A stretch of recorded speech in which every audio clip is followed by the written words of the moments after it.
What would happen if you built a refuge for a persecuted people in a place where another people already lived? In the next few minutes, you'll learn why this moral quandary is at the root of the struggle between Israelis and Palestinians, and what you can do to help achieve a just peace for everyone in the region.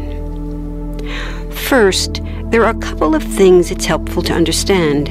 One, many Jews fled harsh persecution in anti-Semitic Europe, especially the Nazi Holocaust.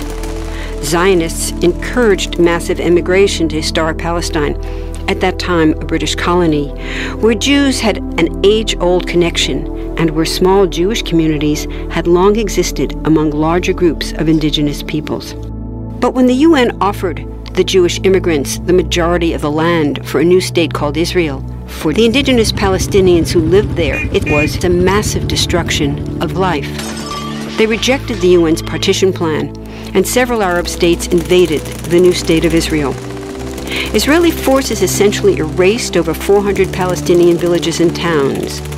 By the end of the fighting, Israel controlled 78% of historic Palestine. And when 750,000 Palestinians who fled or were expelled during fighting tried to return to their homes where the new state now stood, they were permanently barred by the Israeli government. While over 100,000 of their relatives and neighbors who hadn't left became second-class citizens of the new state, along with the new Jewish majority. Today, Palestinian refugees and their descendants number in the millions. Most are in the Gaza Strip, the West Bank, and Jordan. Many are spread throughout the world, with millions still living in refugee camps, seeking to return to their homeland. To sum up, one group of refugees found a much-needed home, but in the process, a new group of refugees was created. Here's the second thing to understand. Israel was founded as a Jewish state. But now ask yourself, what exactly does that mean? People had lots of ideas about what a Jewish state should look like. Some called for equality for all citizens. But what was created, in practice, was institutional discrimination against non-Jews. In other words, Israel ended up being built on a blueprint of exclusion. The Israeli government wants maximum land and resources for Jews, but not the Palestinians living there.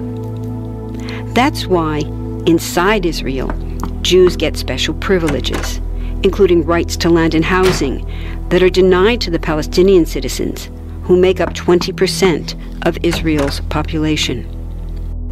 That's also part of why Israel has never defined its borders. In fact, they still hold on to land, the West Bank and Gaza, that they conquered in the war in 1967. Since then, Israel has built Jewish settlements throughout the occupied West Bank, building Jewish-only cities and supplying them with infrastructure like roads and army camps, schools, and even a college. Military occupations are meant to be temporary, but after 40-plus years, this one looks permanent and entirely unjust. In the West Bank, Israeli Jewish settlers and Palestinians live on the same land, but must live under two completely separate and unequal systems of Israeli law. The Jewish settlers dominate the natural resources, including water and agricultural land, and they're backed by the Israeli army. To maintain the occupation, Israel has demolished thousands of Palestinian homes and orchards, confiscated Palestinian land, bombed a captive civilian population in Gaza, and punished resistance with raids, arrests, and assassinations, all to gain maximum land while making life so difficult for Palestinians that they will either leave or be too afraid to resist. Palestinians have fought back. For decades, they tried to achieve national liberation through armed struggle. Some groups still do, but the majority now support popular protest instead. The deeply harmful pattern of control, repression, and violence profoundly harms Palestinians living under occupation and Israelis living as occupiers. This must be broken to reach a peaceful and secure future for both peoples. Now that you understand the problem, what about the solution? What about peace talks? So far, over 2 decades of U.S.-backed peace talks have actually made things worse by helping Israel continue the occupation.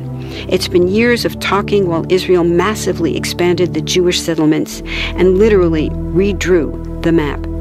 Peace talks are good if they're real, but not when they're theater to cover a land grab. So now what? The current world superpower, the United States, has been a terrible friend, enabling Israel's destructive and self-destructive expansion onto Palestinian land by funding the Israeli military, the biggest recipient of U.S. foreign aid in the world.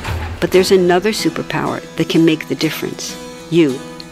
There's a movement with hundreds of thousands of people just like you across the world, including Palestinians and Israelis, protesting, educating, divesting, and boycotting, all to bring nonviolent international pressure on Israel to stop violating human rights of Palestinians. Throughout history, where governments have failed to push for justice, people just like you, like us, have taken the lead and won. Now it's the Palestinians' turn for freedom and justice. We can pressure Israel to end the occupation and the discrimination. We want all people, Jews and Palestinians, to have equality, human rights, and democracy. We can change history. Join us.